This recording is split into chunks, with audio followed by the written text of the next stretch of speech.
Untuk pemeriksaan swab PCR ataupun swab antigen itu ada waktu tertentu agar hasilnya itu valid. Istilahnya ada yang sensitivitasnya itu berbeda. Kalau swab antigen itu biasanya valid itu kalau 1 sampai 7 hari dari gejala pasien itu muncul. Jadi karena swab antigen itu tergantung dari tingginya viral load virus COVID tersebut. Jadi biasanya tinggi-tingginya itu pas hari kelima.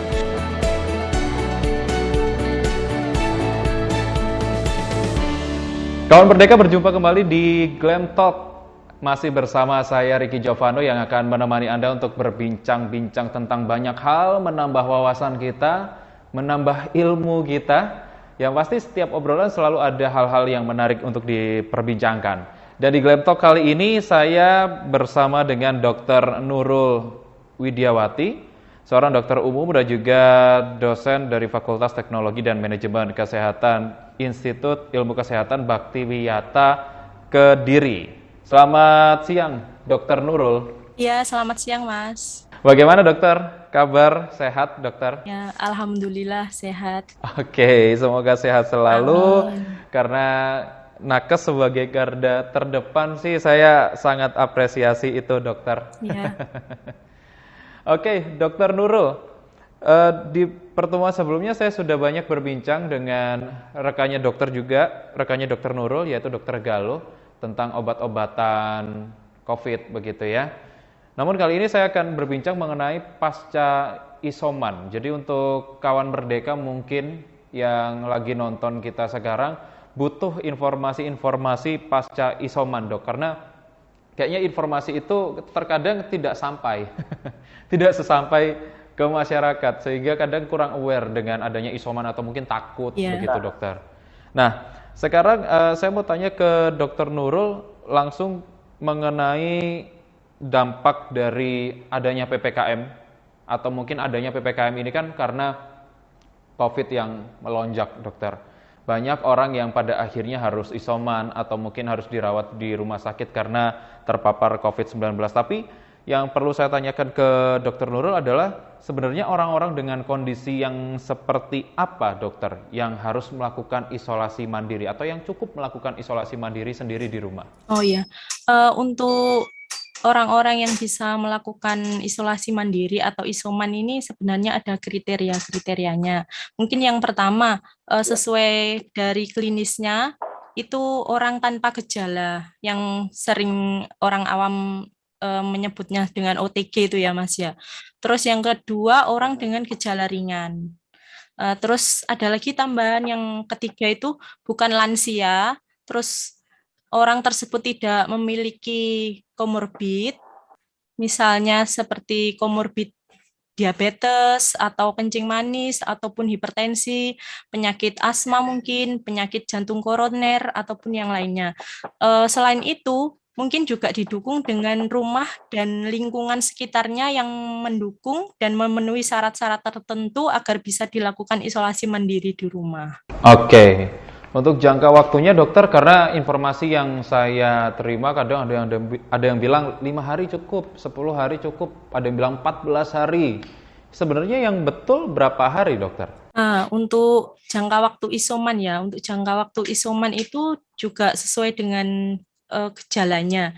Kalau orang OTG itu minimal 10 hari waktu isoman, terus untuk orang yang dengan gejala ringan 10 hari plus 3 hari bebas gejala. Sedangkan untuk gejala yang berat atau kritis itu ada kriterianya juga ya, selain minimal 10 hari masa isolasi plus itu sesuai kriteria klinis dari dokter penanggung jawabnya. Berarti kan kalau di rumah sakit disesuaikan dengan keadaan holistik pasiennya. Yang pertama juga swab PCR-nya negatif, terus disesuaikan dengan kondisi klinis yang lainnya. Mungkin dari evaluasi pemeriksaan foto ronsennya atau evaluasi lab-lab penunjang yang lainnya. Oke. Tapi kalau misalkan saya kepengen tahu kenapa harus 10 hari, dok? Karena tadi kan dokter sempat bilang minimal 10 hari, minimal 10 hari. Kenapa harus 10 hari? minimal, 10 dokter? hari itu disesuaikan dengan masa menularnya virus COVID ini ya. Jadi virus COVID ini masa menularnya itu dari gejala muncul sampai 10 hari itu masa menularnya. Makanya minimal untuk dilakukan isolasi mandiri itu 10 hari. Iya, iya, iya, iya. Berarti 10 hari itu memang sudah ketentuan ya, dokter ya. Jadi minimal 10 hari bisa lebih tergantung dari kondisi ya. Iya, benar. Kalau misalkan pasiennya ada gejala ringan, itu tadi ditambah 3 hari bebas gejala. Oke, baik dokter. Nah, ini begini dokter. Ini mungkin cerita dari teman-teman saya karena saya puji syukurnya sampai hari ini saya belum pernah terpapar dok. Jadi beberapa kali swab antigen juga hasilnya negatif gitu ya. Tapi menurut cerita dari beberapa teman, kadang ada yang bilang kok bisa ya PCR saya itu masih negatif atau mungkin kebalik PCR-nya yang positif padahal swab antigennya udah negatif. Kenapa kondisi seperti itu masih terjadi ya dok ya? Hmm. Untuk pemeriksaan swab PCR ataupun swab antigen itu sebenarnya ada waktu waktu tertentu agar hasilnya itu valid. Istilahnya ada yang sensitivitasnya itu berbeda. Kalau swab antigen itu biasanya hasilnya valid itu kalau 1 sampai 7 hari dari gejala pasien itu muncul. Jadi karena swab antigen itu tergantung dari tingginya viral load virus COVID tersebut. Jadi biasanya tinggi-tingginya itu pas hari kelima. Jadi misal pasiennya itu ada gejala, tapi pemeriksaannya di atas 1 minggu, di atas misalnya hari ke-8. Kalau hasilnya negatif, berarti belum tentu pasien tersebut bukan COVID. Nah, di dikonfirmasi lagi dengan PCR. Kalau PCR itu kan mendeteksi materi virus genetik dari COVID ini. Nah, itu bisa sebelum gejala muncul sampai beberapa hari ataupun sampai 3 bulan pun bisa masih terdeteksi kalau dari PCR. Makanya jadi tergantung dari waktu pemeriksaan itu juga pengaruh. Oke, berarti memang kondisi seperti itu memang lazim terjadi ya, Dokter Nurul ya? Iya, iya. Oke, baik-baik. Nah, begini dok, ini mungkin bisa diberikan juga pemahaman kepada kawan Merdeka dan juga masyarakat di luar sana. Selama ini kan banyak orang yang ketika sudah mau pulang dari isolasi begitu ya, selalu bilang nunggu CT-nya baik dulu gitu. Nah, CT atau CT ini dokter itu sebenarnya apa? CT value ini apa dokter? Ya. City value ini kan biasanya yang keluar pada saat hasil swab PCR ya, Mas ya. Nah, ini sebenarnya city value itu adalah jumlah virus atau materi genetik dari virus COVID ini yang terdeteksi pada saat dilakukan swab tersebut. Nah, jadi eh, city value ini memang ada cut off-nya untuk menentukan pasien ini positif atau negatif. Jadi tergantung alatnya. Biasanya sekitar cut off-nya itu 35 sampai 40. Namun city value ini eh, tidak bisa digunakan patokan untuk menentukan jumlah virus COVID yang ada di dalam tubuh kita karena ini untuk menentukan virus yang ada saat pengambilan swab saja. Oke. Baik, baik, baik. Berarti memang city value ini jadi indikator penting ya dokter ya untuk pasien COVID ya. Ya, itu salah satunya itu untuk menentukan positif atau negatifnya yang Oke. berdasarkan cut off-nya itu. Cut off dari Hmm, hmm, hmm. sesuai alatnya, biasanya antara 35 sampai 40. Oke. Lalu apakah ketika kita isoman dokter, Ya. kalau memang city value ini benar-benar penting begitu ya, ketika kita isoman apakah perlu serutin itu untuk melakukan PCR test atau bagaimana dokter? Ya. Untuk rutin atau enggaknya PCR kan itu tadi yang pertama kan pasien isoman itu kriterianya yang OTG ataupun yang bergejala ringan. Sebenarnya enggak perlu ya enggak perlu dilakukan pemeriksaan rutin PCR karena kriteria sembuh bagi pasien yang isoman itu tadi pun kan sudah melewati masa isolasi mandiri minimal 10 hari plus 3 hari bebas gejala. Jadi biasanya kecuali kalau pasiennya yang kriteria gejala berat atau kritis itu mungkin perlu dilakukan evaluasi untuk swab PCR. Tapi kalau untuk pasien dengan OTG atau gejala ringan tidak perlu. Sesuai masa isolasi mandirinya habis terus dinyatakan dokter sembuh, itu sudah cukup pasien bisa dinyatakan sembuh.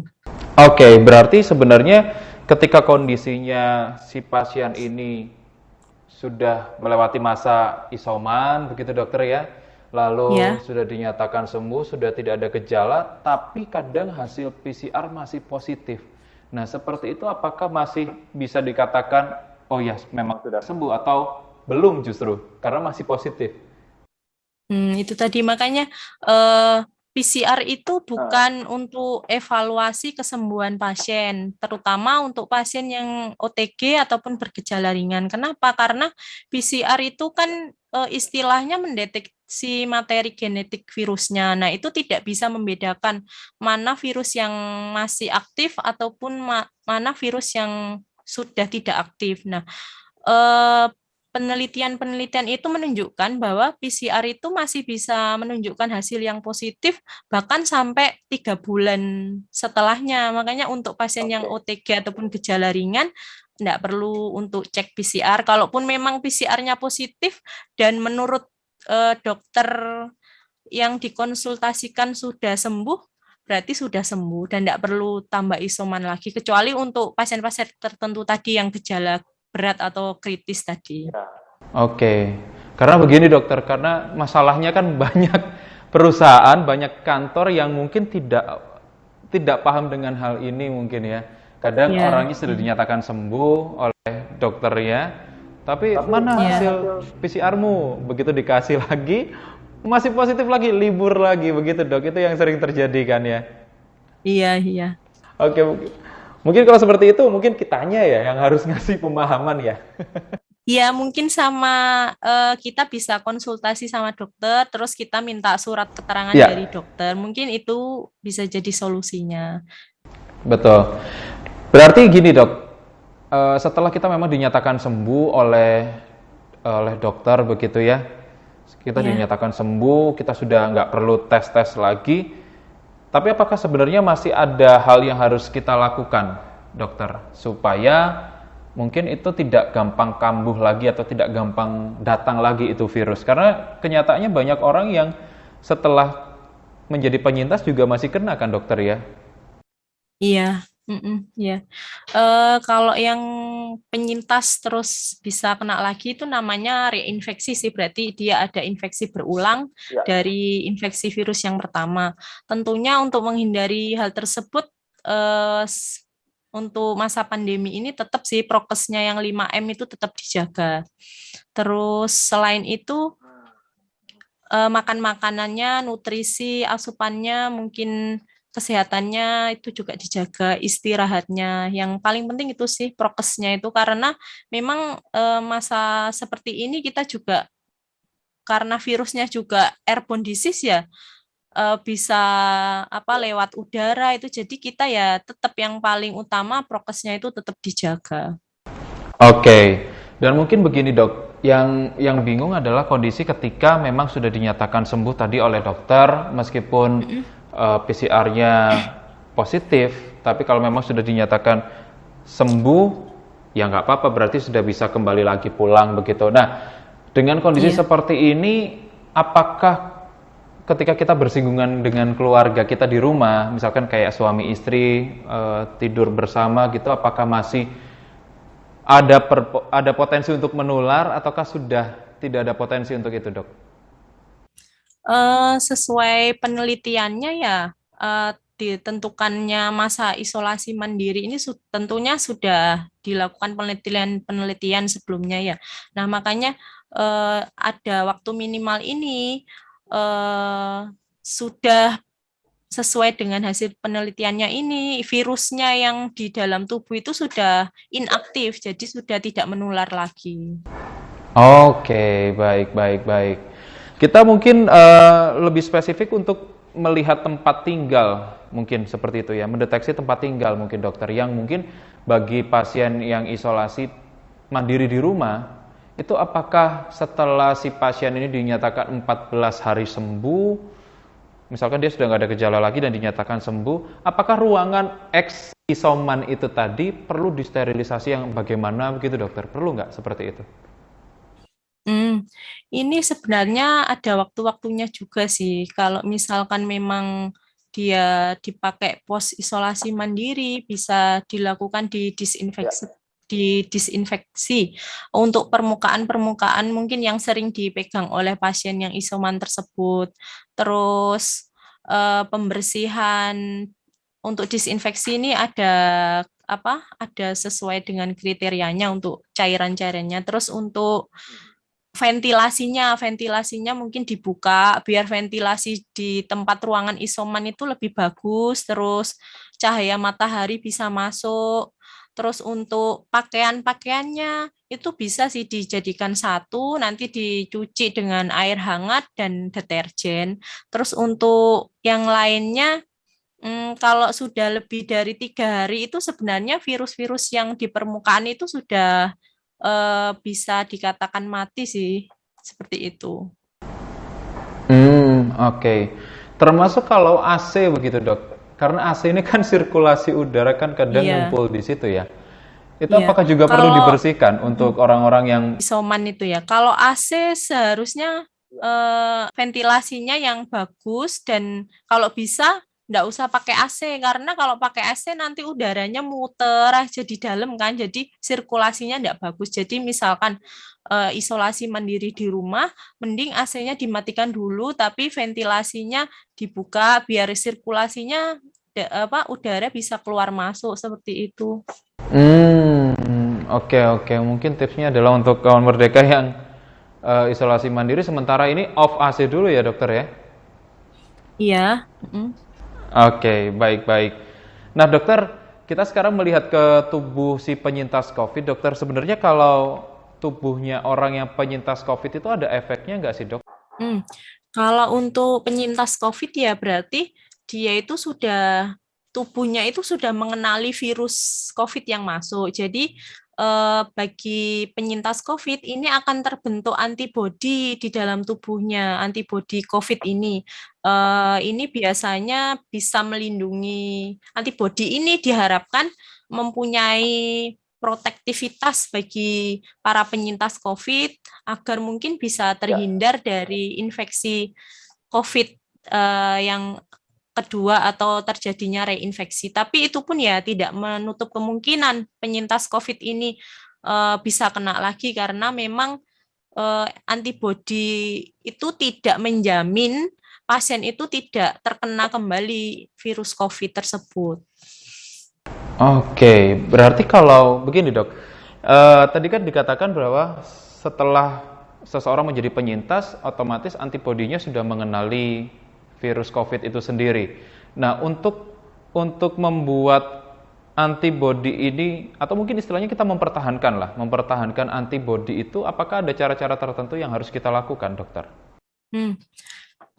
Untuk mempertahankan antibodi ini ya, kalau antibodi ini kan berarti kan reaksi alami dalam tubuhnya untuk penyintas COVID ini biasanya kalau dari penelitian-penelitian sebelumnya ini bisa bertahan dari 9 sampai 12 bulan. Nah, untuk meningkatkan kembali ataupun untuk mempertahankan kembali, mungkin bisa dilakukan vaksin. Makanya kalau sekarang penyintas COVID pun juga masih bisa vaksin. Oke. Berarti masih bisa vaksin otomatis misalkan kondisinya adalah kita habis vaksin pertama nih. Saya habis vaksin pertama, tapi habis gitu amit-amit terkena COVID. Berarti saya masih bisa untuk yang vaksin kedua ya, dokter ya? Langsung vaksin kedua gitu, nggak harus balik pertama lagi kan ya?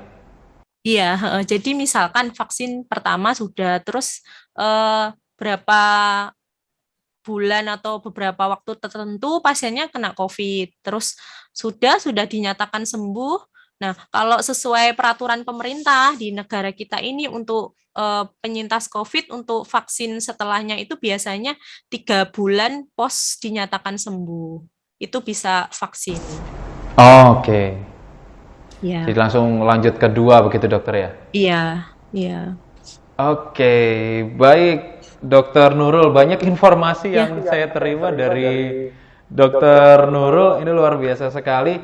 Dan mungkin ya, saya kepengen tahu juga, ini kan dokter kan tadi bilang dokter ini dari Institut Ilmu Kesehatan Baktiwiyata. Nah sekarang kita geser deh dari ya, obrolan soal COVID, kita geser ke tentang Baktiwiyata. Nah sebenarnya Baktiwiyata ini tempatnya ada di mana dan institutnya sudah pasti jelas, Institut Ilmu Kesehatan. Di sana ada apa aja iya. mungkin jurusan-jurusan dokter?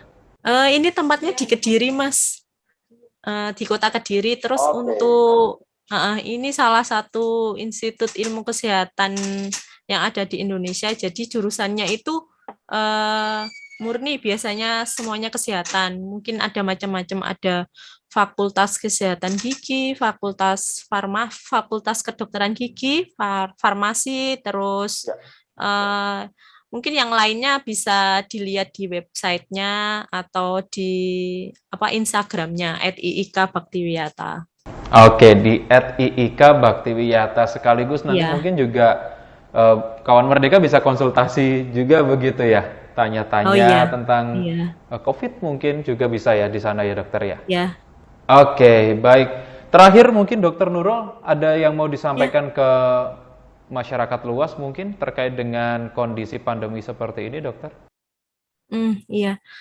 Mungkin yang pertama tetap kita harus prokes dijalankan, jangan sampai lengah 5M tersebut. Terus kita harus, saya sebagai juga mantan penyintas COVID, mungkin kita harus mengenali diri kita jika jangan sampai sih terkena COVID. Tapi kalaupun memang terkena, jangan ragu-ragu untuk periksa ke rumah sakit. Terus kita harus tahu mana kondisi kita yang bisa isolasi mandiri ataupun yang memang perlu dirawat di rumah sakit. Karena kan sekarang banyak yang ngelihat berita yang pasiennya itu banyak yang meninggal saat isoman. Ya, itu sih. Oke, baik. Dan sekali lagi mungkin saya juga membantu untuk mengingatkan ke kawan Merdeka dan masyarakat luas begitu ya, bahwa memang Ya, COVID-19 ini bukan aib dokter ya, jadi tidak perlu ya, malu, tidak perlu ragu untuk memeriksakan diri ke rumah sakit atau ke fasilitas kesehatan terdekat. ya, benar sekali, Mas. Baik, kalau begitu terima kasih Dokter Nurul dari Ya, Institut Ilmu Kesehatan Baktiwiyata Kediri. Yang pasti sehat selalu dok. Semoga kita masih ya, bisa ketemu amin. lagi di kesempatan yang lain untuk berbincang-bincang soal kesehatan. Ya, mm-mm. Terima Ya, terima kasih kasih, Mas. Dokter Nurul. Selamat siang dokter. Ya, selamat siang. Baik kawan Merdeka, itu tadi perbincangan saya bersama dengan Dr. Nurul dari Institut Ilmu Kesehatan Baktiwiyata di Kediri. Semoga kita bisa mengambil banyak hal ya dengan obrolan kita di hari ini. Dan mungkin kawan Merdeka, untuk Anda yang belum subscribe YouTube channelnya Merdeka FM, saya ingatkan sekali lagi untuk subscribe YouTube channel Merdeka FM karena di sini ada banyak sekali informasi dan ikuti obrolan-obrolan di Glam Talk untuk mendapatkan banyak sekali referensi ilmu untuk Anda. Saya Ricky Jovano pamit, sampai ketemu di Glam Talk selanjutnya. Sampai jumpa. 106,7 Merdeka FM, musik terbaik 90-an hingga kini.